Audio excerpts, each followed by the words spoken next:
In this video, I'll guide you through how to set a stop limit order on Etrade. Whether you're looking to protect your investments or strategically sell your shares, a stop limit order can be a valuable tool. Let's walk through the process together so you can execute your trades with confidence. To start, you'll need to open up your Etrade portfolio.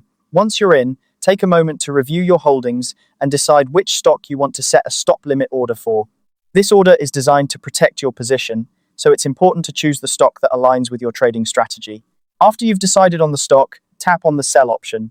Here, you'll enter the number of shares you want to sell. Make sure to double-check this quantity, as it's crucial for executing the order correctly according to your intentions. Next, you'll need to select the price type. This is where you'll choose the stop limit option. The stop limit order combines the features of a stop order and a limit order, which allows you to specify the conditions under which your shares will be sold. Now, let's talk about the stop price. This is the price that will trigger your order to become active.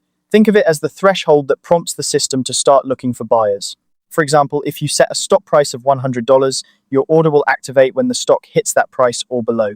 Following that, you'll need to enter a limit price. This is the minimum price at which you're willing to sell your shares. It ensures that you won't sell for less than your desired price, even if the stock continues to fall. It's a safeguard that helps you maintain control over your trades. Once you've set your stop and limit prices, it's time to choose the duration for your order.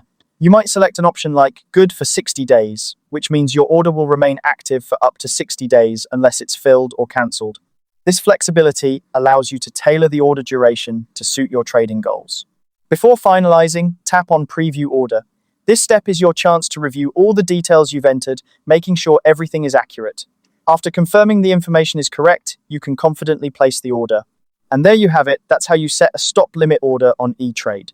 By carefully following these steps, you can use this powerful tool to manage your investments effectively. Remember, every step is crucial for ensuring your trades align with your strategic objectives. Thanks for watching and happy trading.